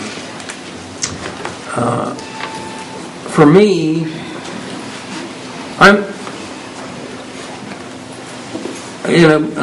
Mr. Marmy made a nice presentation regarding State Farm's position on pit bulls. I would love to have brought the dash cam video in here from Cincinnati. But you know what? The reason I didn't was because I respect the good owners that are in this room. And I didn't think it was fair to them. That dash cam video really impacted my feelings. Maybe it's wrong. And I know that there are one heck of a lot of good people that own pit bulls and take good care of them. But as a grandpa, and a fairly emotional one right now, I simply can't at this time vote to repeal this. But I'm committed to get it right. And if we, I will gladly sign a petition to put this on the ballot, because I believe that all the citizens of our city ought to have a right to vote on it. I have no problem with that whatsoever, no matter what my position is. But back when this thing passed, I think in December of 13, when Ms. Loomis, the sponsor at that time, wanted a fair and equitable alternative, and we thought we had it. Maybe we don't, and I'll tell you, I do believe that we would make a grave error if we defeat this tonight and we simply walk away from the enforcement issue. There has to be a fix to the enforcement issue, whether it is just an internal issue that needs to be fixed by the administration, or whether it needs to be a situation where we contract out with the county and the Humane Society. It absolutely has to be fixed. And I wish I knew what the damn answer is. But I'm going to stick with what I've said all along, and I'm going to vote no. But I am committed to a fix, because there's a major enforcement problem with this legislation. Thank you, Mr. Guthrie. Anyone else that hasn't spoken for the first time? Mr. Cost and Mr. Rath. On a number of occasions, I've expressed that the problem that I have with this legislation has nothing to do with whatever breed this is. I have said 3 times now, any dog can be vicious. I believe that. Any dog can. Any dog can be dangerous. Any dog can be a nuisance. Any dog can be vicious. I think Mr. Guthrie's right in that we do need to take a serious look at enforcement, but I also think we need to take a much more serious look at the safety factor in terms of addressing irresponsible owners. And I don't care if that's an owner of a Chihuahua, or the owner of a pit, or an owner of a collie, or the irresponsible owner, as Mr. Johnson said, the problem is back to the person. And until we have legislation that deals with an irresponsible owner for guidelines and penalties, I don't think we've changed anything over what we have right now. Thank you. Thank you, Mr. Cost. Mr. Rath. Thank you. I just wanted to do a point of clarification. Mr. Johnson referenced a statement that I made, and I don't think it was intentional, but it made me think that my statement sounded bad. And when I mentioned that Toby was spending all of his time chasing all of these people, making sure that they were compliant, I didn't mean to insinuate that that was bad, or that was wrong, or that was or that was something he shouldn't be doing. It is what he should be doing. It's his job. It's a difficult job, a very difficult job, dealing with a lot of emotions and a lot of rules and a lot of laws, and it's an incredibly difficult job. The fact of the matter is the way our law is written and the way it works is it takes a lot of his time to do his job. Whether he does it well or not is not what I'm saying. It takes a lot of his time. That time should be better well spent. Could be better well spent going after dogs that are actually the safety hazard for the citizens of Newark, instead of bothering all of these people. I hope that was clearer. Thank you, Mr. Rath. Anyone else before we vote? Mr. Marmee? Yeah, I'm hearing comments. I'm hearing problems with enforcement. We need to punish irresponsible owners. Well, I guess nowhere do I really hear, and actually I hear, that may be wrong in thinking that a specific breed is actually vicious, or those types of comments. The law is flawed. So why do we have the law in place? That is what this council is supposed to have, is enforceable laws that can be fairly and consistently enforced. And we don't have that with this. So why do we have this? Why are we debating on the fact of a breed specific and punishing the people and making them jump through hoops to own a particular dog in town? That doesn't exist, yeah. But why are we doing that to the citizens? Why are we tearing apart this community, as Mr. Blake has indicated, because of somebody's own fear of a specific breed that doesn't exist? A term, pit bull. I'll just say a term, pit bull. Everybody fears those words, and I don't understand why we would vote no on this if we know that this law is flawed. Thank you. Thank you, Mr. Marmee. Anyone else before we vote? Has or hasn't spoken? Autumn, please call the roll to vote. Again, it takes 6 votes to pass. Mr. Guthrie? No. Ms. Hall? No. Mr. Johnson? Yes. Mr. Marmee? Yes. Mr. Rath? Yes. Mr. Roletta? No. Mr. Blake? Yes. Mr. Bub? No. Mr. Cost? No. And Mrs. Floyd? No.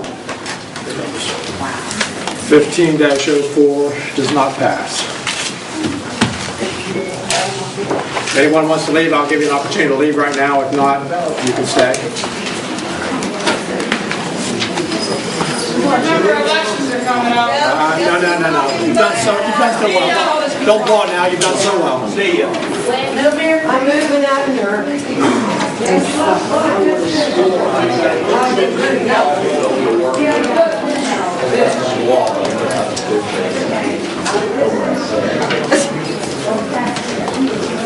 There's another section for citizens' comments. I know you're going to speak again after. We've got about 6 more pieces of legislation. It should go a lot quicker.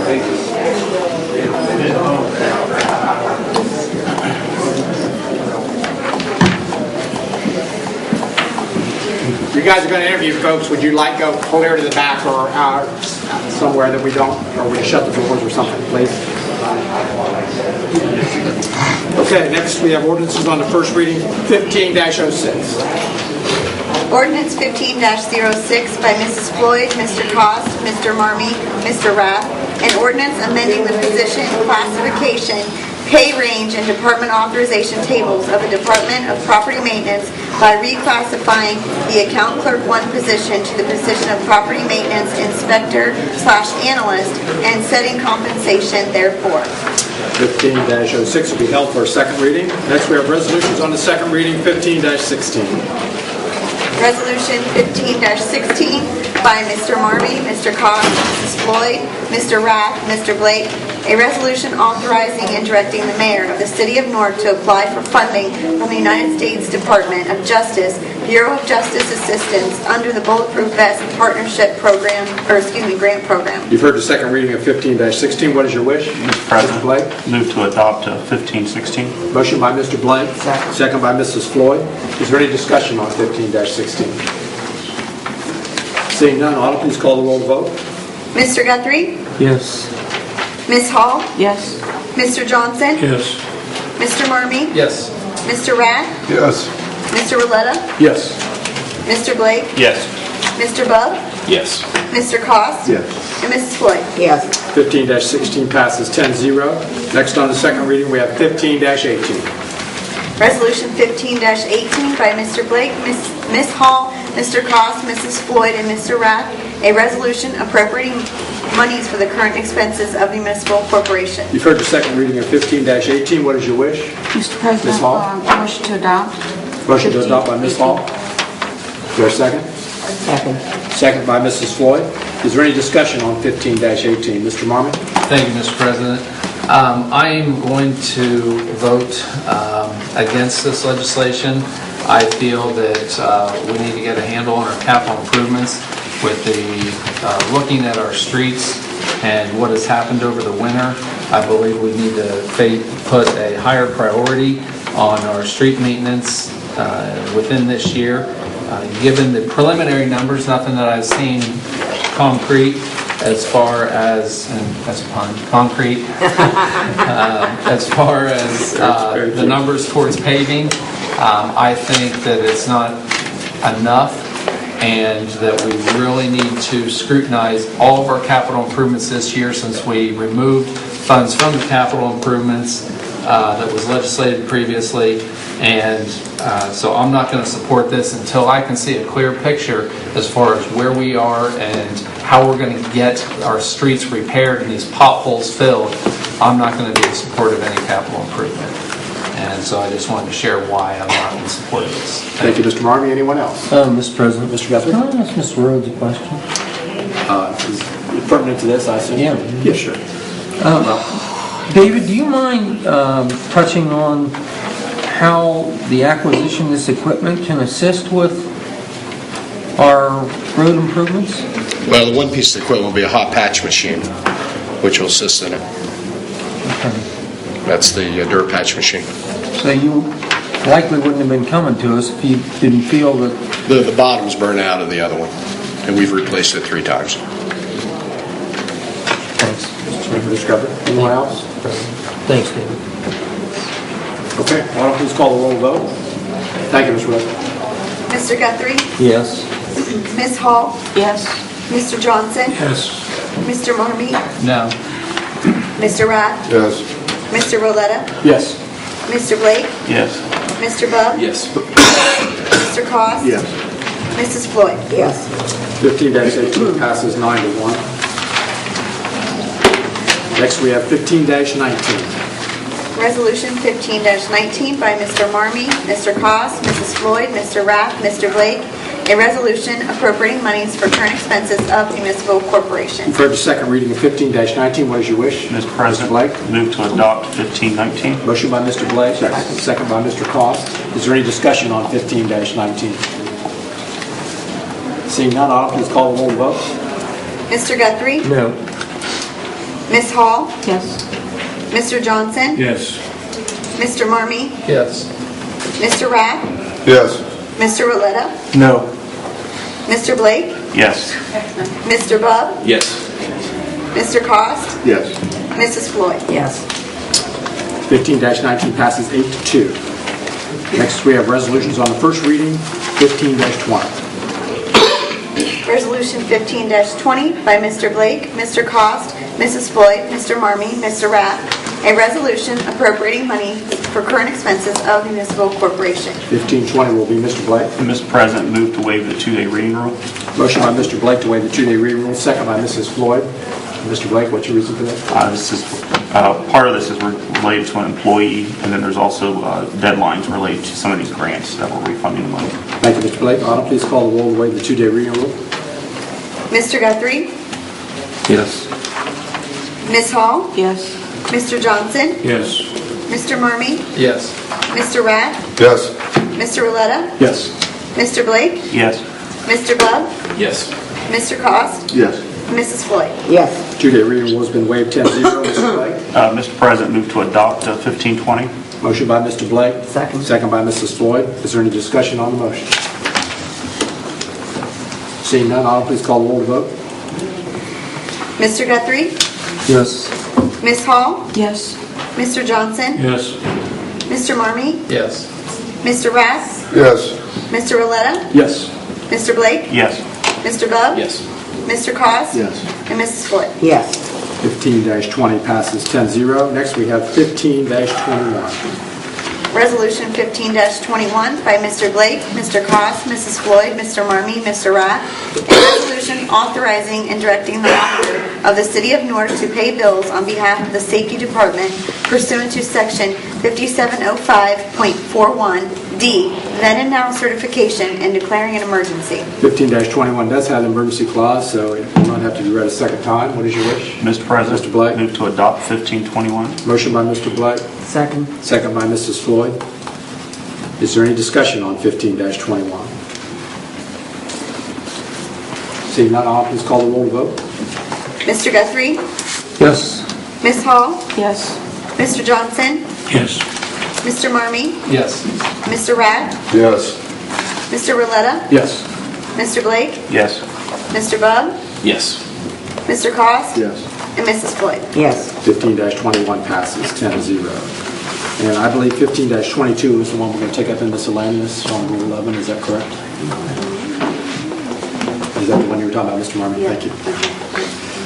Okay. Next, we have our second opportunity for comments from citizens. Again, the same rules apply. So if you'd like to speak, raise your hand so I know where you are, and we'll get you on up there. Ms. Williams?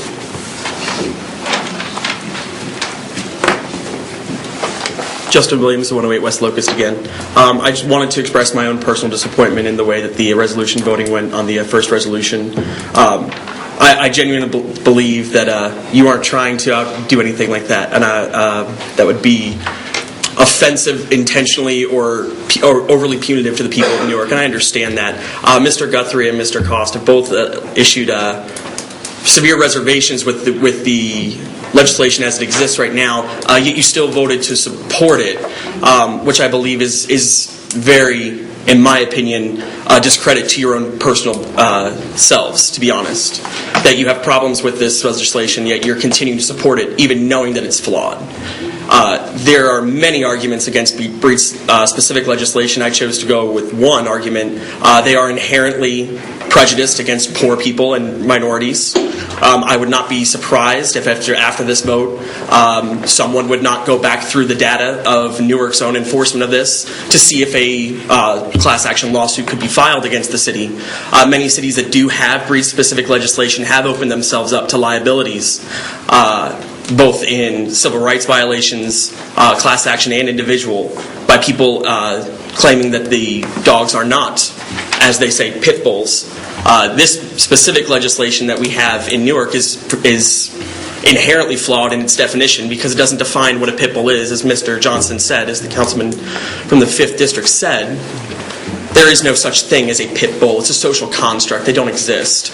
You particularly mentioned, Mr. Guthrie, the video. Mr. Guthrie, I am speaking to you. I would prefer you to take a look at me when I speak. No. Well, I'm addressing him directly. I can hear you. Mr. Guthrie, you mentioned a video about the dash cam of the pit bull. I can show you particularly gruesome mauling of a cat that mauls an infant. Does that mean that you're going to vote to outlaw all cats, all domesticated cats in the city of Newark? I can show you videos. I assume that none of you actually did any of your own independent research, because had you done that, you would have seen that there is no evidence to support breed-specific legislation. It does not actually make people safer. Your own safety director said it has had no change whatsoever in the amount of dog bites that have happened in this city since its implementation. I don't believe that it will survive judicial review anyway. It has not been challenged in Ohio's courts since the state legislature removed it from its own legislation. There is a clause within the state revised code that actually prohibits local ordinances that contradict it. it. I believe the legislative intent was very clear from the state legislature when they specifically removed breed-specific legislation from the code. I believe it will be challenged eventually anyway. I believe that you have taken a very gross misstep of your authority, and you've ignored your constituencies. And I noted specifically that 3 of the members that voted no are at-large members and are actually going to be up for election, and I may actually consider running against all 3 of you at this point. Mr. Guthrie, you've served for 47 years, and I'm not to say that you have not done great service, but in this, I believe that you have all ignored your own constituencies, very much to your own peril. Thank you. Thank you, Mr. Williams. Mr. Guthrie, Mr. Cost, you want your minute? Or you want to speak to miscellaneous? Or? Yeah, I'll just speak to it. Okay. Anyone else? Paul? Thank you. Paul Moran, 63 North 4th Street. A week ago Sunday, the Advocate put an article in, a big piece about 5 ideals, suggestions, where they were, to improve our community. I'm sure probably everybody here's read that or when it skimmed over or something. Front page and on the inside. And some of it I agree with, some of it I don't. I don't understand why affordable housing, public transit, and to have a downtown job training center was not included in this listing. You want to help people better themselves, get out of poverty. This is the way to go. And I was kind of disappointed with that article. And hopefully, we can come up with some list of ideals to help people. Just the other day, there was an article in the paper about a couple on Poplar Avenue that's in poverty and struggling. I'm sure we've read that too. And I just, things just aren't really being reached out to the people, the services and things. They're lacking. Thank you. Thank you, Mr. Moran. Glad to see you have the spring shirt back out again. Anyone else? Anyone from the administration? Where's Mr. Motter? Yes, Mr. Motter. Thank you, Mr. President. Just 2 brief items to share with all the members of council. Coming out of the Department of Development, we've got a very busy day tomorrow in the city doing 2 demolitions. The first demolition is located at 110 South 4th Street. It was a severely blighted property in the community, as Jeremy, you're probably very familiar with. It was also a very intensive property for our safety forces to take care of as well. Case in point is one of the fires that took place a little earlier this year when we had those rash of fires. So that's going to be demoed tomorrow, beginning about 8:30 in the morning. So you're all welcome to come and attend that. The second item is the property located at 191 Hudson Avenue. The Pink House, the Hodag House as it's known from the name of the grant that was used with that property. But it's in Carol Floyd's district, in her ward, and it's been a blighted property. Mayor Hall made it a priority to deal with this property, and I'm proud to say that we're finally going to bring this to fruition for the community tomorrow morning. And that'll follow right behind the 110 South 4th Street demo, and it should commence somewhere around 10 to 10:30 tomorrow morning. So, just want to make sure all of you council members were aware of this, and we certainly invite you to attend. Thank you. Thank you, Mr. Motter. Anyone else from the administration? Our esteemed Auditor, Mr. Johnson. Thank you, Mr. Ellington.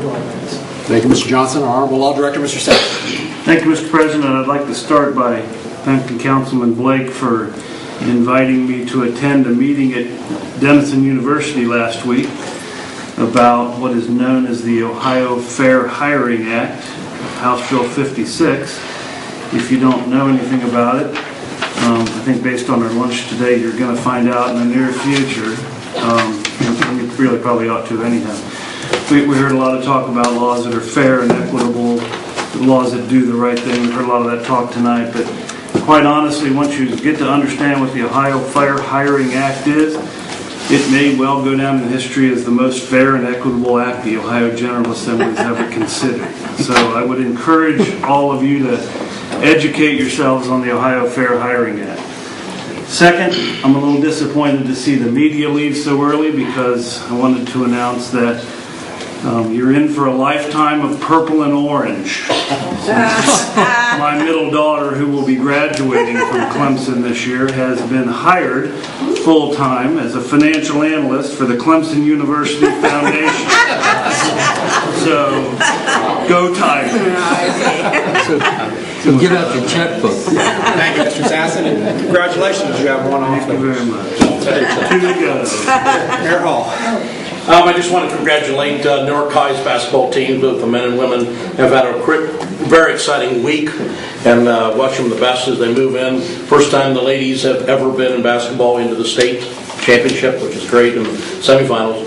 And the men will move on to the regionals, so wish them the best of luck as they come up on this weekend. Thank you. Thank you, Mayor. Now we'll start with Council. Mr. Guthrie. Yeah, thank you, Mr. President. Regarding Mr. Williams' reference to me, the only thing I can really say about it, Mr. Williams, I've been highly respectful to all positions on this issue. I've talked to a great deal of people in this community, and I think, to be honest with you, and maybe I'm an island here, but the people that are approaching me in this community were against this repeal. Okay? So maybe I'm just running in the wrong circles, different circles than Mr. Rath, but the people that I've been running into are against the repeal.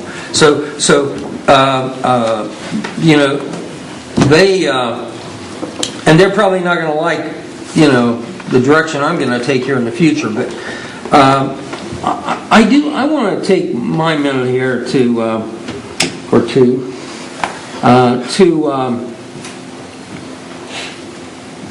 Everybody keeps saying to me, you need to ignore Miss Loomis.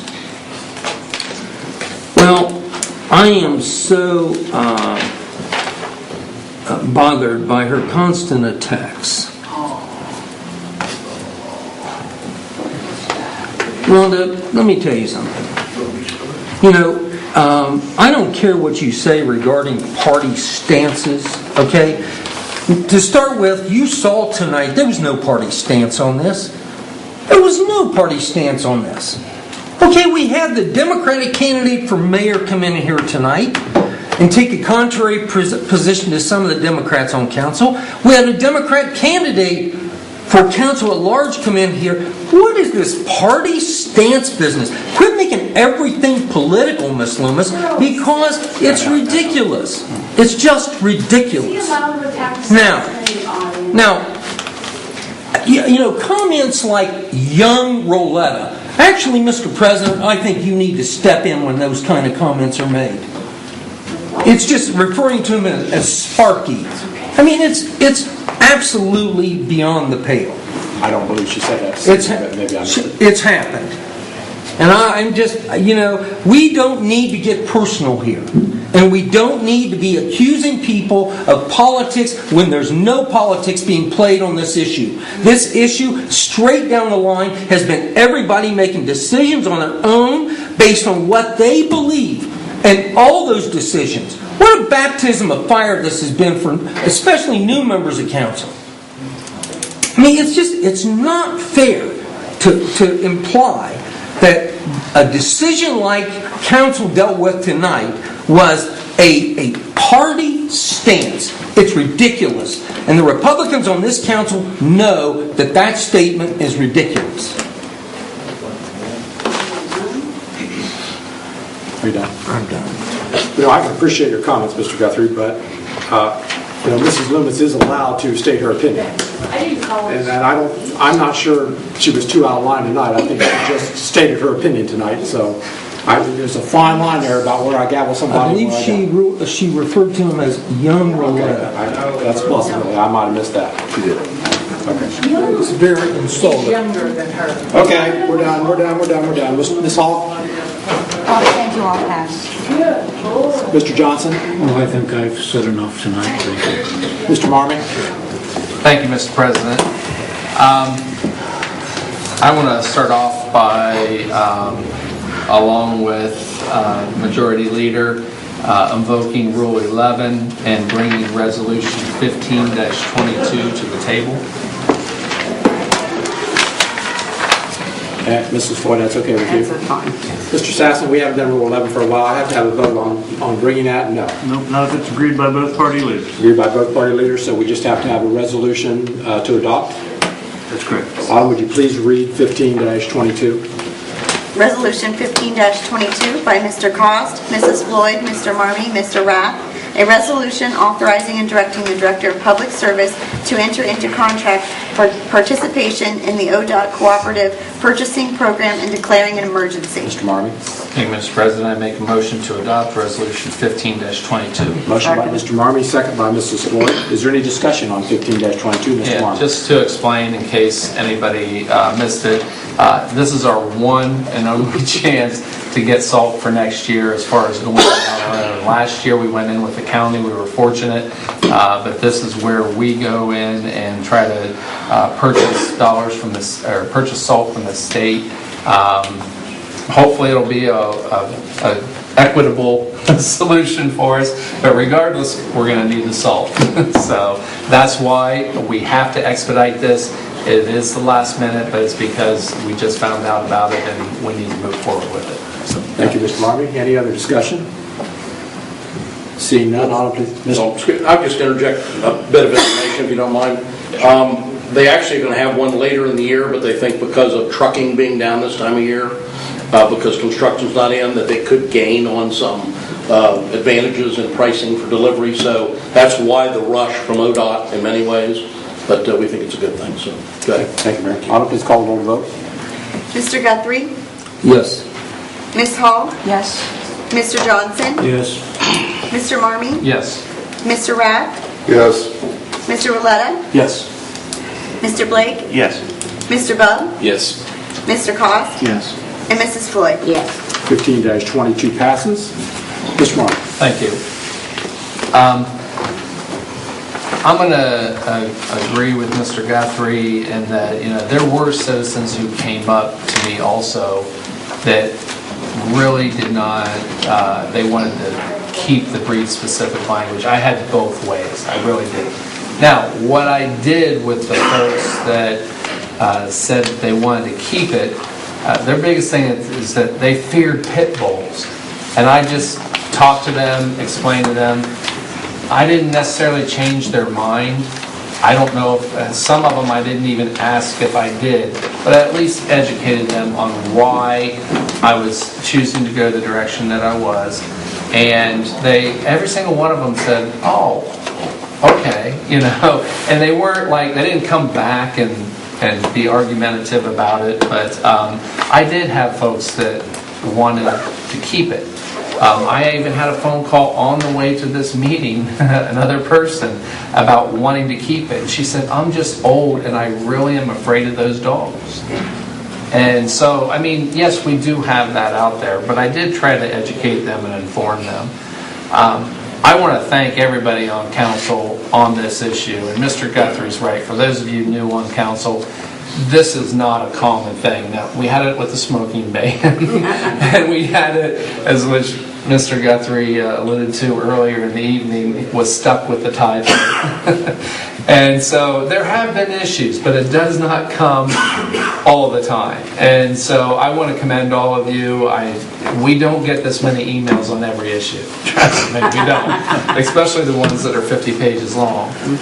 So I want to thank everybody on council. I know that we don't always agree on things, but you know what? We can agree to disagree. And that's the great thing about democracy. And I also want to echo another thing that, I don't like the party politics either. We're all Americans, are we not? Are we all not trying to do what's best for the city of Newark, for the state of Ohio, and for the United States of America? That is what we're here for. If we have our own beliefs, whether it be party beliefs or religious beliefs or whatever beliefs they are, that's what makes America. Our diversity is what makes us strong. So bring all those beliefs with you. Bring them to the table. We welcome them. You look at flower gardens or whatever you want to say. The ones that are the most robust are the ones that there are a mixture of all the seeds put together because they feed off of each other. That's what we need to do here. Bring your political views. Bring your personal views. Bring your religious views. Bring them all and share them. And together we'll make this city a better place. And I really am a firm believer in that. I really would like to ask the Capital Improvements Committee to come ask Mr. Rhodes for a plan for capital improvements. And Mr. Guthrie is right. There was one piece of equipment on there, and I was well aware that it has to do with paving. I'm well aware of that. But I indicated to Mr. Rhodes, I told him, if a piece of legislation comes through on capital improvements, I'm not going to support it until I see a plan. We've always had a full capital improvements budget. It isn't a budget that is adhered to necessarily. It can be changed and modified. It isn't like we pass the legislation for every single one of those expenditures, but we've always been given a plan of how they were going to spend every dollar in a year. And it was similar to our normal budget. It normally didn't come out at the same time as our budget, but it came out relatively quickly because most of the time they had to wait and see what kind of paving they could do and things, and that's why it didn't come out right away at the beginning of the year. But I'd like to see that. I want to see in writing, what is the plan? Because I am getting just as many calls and comments these days about potholes and bad roads and things like that. And I do combat them with, we have weather issues right now, and we're trying to get to them. And I can tell you that David's crews are out there filling potholes. They are making repairs, and they are doing a good job. But they can't keep up with it. So we have to come up with some kind of a plan. And I'd like to just see that so then I kind of know where our capital improvement dollars are going for the year. Boy, is tonight not a definition of March Madness? And it's definitely going to be here. And on the basketball note, I too want to commend both the Newark High teams on a fantastic season, and let's hope that it's not over and they keep on going. It is exciting. Anytime we have any team in this community going that far and challenging themselves and just doing better and becoming champions is just phenomenal. And I'm just very supportive and very proud of both of those teams and both their coaching staffs as well as the players. Boy, those girls are a tough crew, aren't they? They don't let anybody intimidate them at all. They are just incredible, and the boys just have some talent. I see a basketball player out here, as a matter of fact. They are just incredible. And from the number one player as far as the highest scorer on both of those teams to the person who's just being pulled up for the tournaments just to give practice a better look or something like that, working together with that, I just commend all those student athletes and what they do, and I wish them well in the week to come. Thank you, Mr. Carter. Mr. Rath? Thanks. Heck, I don't know what to say. I've said plenty too. I know it was thrown out there about moving our animal control issue out to the county. I've been thinking that for a long time, although I don't know that I can support that as long as we have the breed-specific legislation, because obviously there's way too much to do, which is unfortunate because we should be doing other things. I stand by my position. I want to make it very difficult for a vicious dog to live in the city of Newark. I want to make it very painful to own a vicious dog in the city of Newark. And I'll reintroduce some other legislation.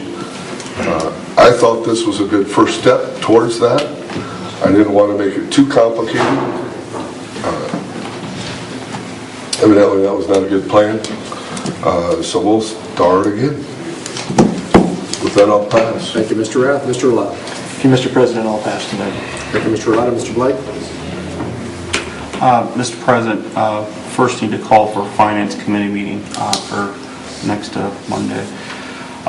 Secondly, this Thursday, we do have a meeting of the Newark Youth Council. So I do want to thank the mayor for guiding that group of young people for the last few meetings since they've been away. So thank you, Mayor, for stepping up. Mr. Blake, I might want to mention that we will not be here next Monday. It's a 5-Monday month. It'll be the 30th. Oh, okay. Well, whenever. Just to make sure. Yeah.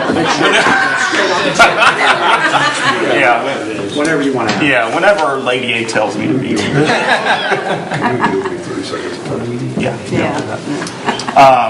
So what? You made me lose my thought. I'm sorry.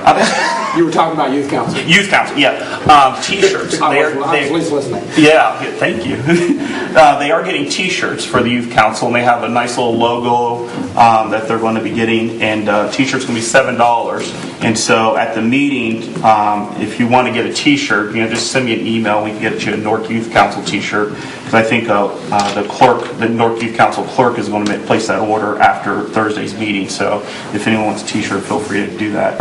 And then their final project is going to be a painting mural project, and so that's going to be really exciting. You'll be getting some more information once they get their details together, but that'll be their final project in May, and so we're excited to help them include this year with that. The next thing community event I want to announce is April 11th, the Saturday after Easter, is going to be the South End Spring Cleanup.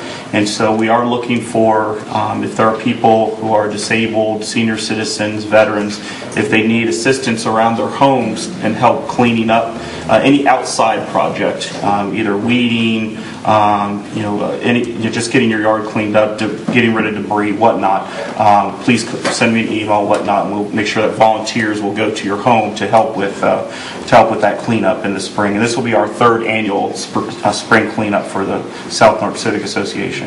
And the final note I want to say is I want to echo Director Sasson. I thought last Thursday was a very productive meeting. I know Director Buskirk and I have had a few email exchanges about what our employment application looks like for the city of Newark.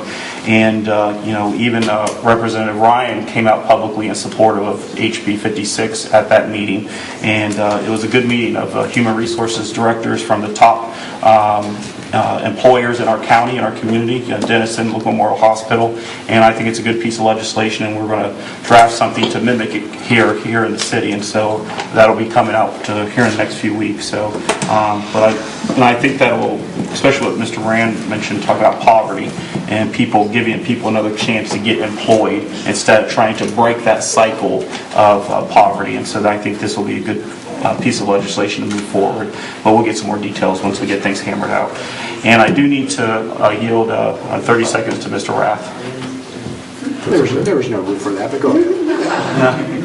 I apologize. I was focused on the pit bull thing, and I just wanted to simply reiterate Mr. Marmy's request for a capital improvements plan. Thank you, Mr. Rath. Thank you, Mr. Blake. Mr. Cobb. I'll apply the pass. Thank you. Thank you, Mr. Bubb. Mr. Cost. I just want to say that after what we've gone through over the last couple months over the pit bull issue, it's both encouraging and discouraging at the same time. I'm encouraged that we've tried very hard to see what we can do to solve this. At the same time, it's discouraging to have someone say that we're looking at this because we're discriminating or because we're looking at this from a viewpoint of being partisan. I'm really lost on that one. Again, I'm still back to an irresponsible owner, not about whether it's we're dealing with this from the viewpoint of a Democrat or a Republican, or trying to discriminate against a person or against a dog. I think we are in agreement, and I think there will be more work at trying to deal with enforcement and deal with safety as an issue, and trying to put more guidelines in for irresponsible owners. And that is the only focus that I have in this. It has nothing to do with breed specific, and it might surprise you to say it has nothing to do with re-election. It has to do with trying to do what I think is right for the citizens of Newark. Thank you. Thank you, Mr. Cost. Mrs. Floyd. First of all, I'm calling a personnel committee for next month, or for 2 weeks from now, right? 30th. I'm a little confused, okay. Secondly, congratulations again to the girls team going on to the state and to the Newark boys team going on to the regionals. That's always very exciting. I want to talk a little bit about, I know we're all tired of talking about the legislation tonight, but I've never said a whole lot about it, but I've certainly read more than 120 emails, including all the additional websites that were attached to it, in addition to the things that were passed out here, in addition to all the speeches that were made. And we kept hearing about there, we have facts, we have facts, we have facts. We read facts on both sides of the issue, and you may not consider them facts, but I considered them facts. And there were a lot of emails and phone calls, etc., that came locally. I, like Mr. Guthrie and Mr. Marmee, did talk to people. I walked into a Newark High basketball game and somebody said, "Vote no, Carol, vote no," just as I was walking in. And they had sent me, some emails based on the same kind of thing. The first night we talked about it, before we even had a piece of legislation, I got a phone call with an area code that I wasn't familiar with, and I looked it up, and it was an attorney in Boston calling me because he wanted us to repeal BSL. So we got outside influences on both sides. You all got them, and so did I. And there were lots of viewpoints. I spent a lot of time thinking about this, a lot of time not doing a whole lot of sleeping because I was worried about it. This definitely was not a party decision. I am the majority leader of Newark City Council. There is not one person up here I tried to convince to vote one way or the other. I did not. And it took me several weeks before I decided for sure how I was going to vote. And that was based on talk. I talked to every person I could and said, okay, tell me your viewpoint of this. What do you think? And I got a lot of people who said, well, it's sort of like they can be okay, but there was still that but. They were concerned about it. I was glad to see so many people participate in democracy, for people to come and become involved and say what they have to view. But I don't think it's necessarily shame on us that we didn't necessarily agree with everything they said. We could have 100 people in here telling us about something that we totally is totally awful for Newark, and just because there are a bunch of people involved does not mean that's good for the community. And I think we, were elected. We had the right to make decisions about what we wanted to do. I was glad they came to participate. I am glad to hear that they're seriously considering having an initiative, because I think several of us I feel that most people would like us to keep it as it is, but if the citizens vote the other way, so be it. That's what democracy is all about. And so I don't see the going through a petition and a ballot issue as a lazy way of handling things. To me, it's a democratic way of handling things, and I think it's really important that it do take place. I heard lots about laws being not enforceable. There are lots of laws that are hard to enforce. I had complaints from citizens on Hudson Avenue a lot because once they took down that traffic light, from St. Clair Street to Channel Street is a dead run, and it's 25 miles per hour. And they just, and the only way to stop it is to have police officers sitting there all the time, and we can't do that. We can't totally enforce all those things all the time.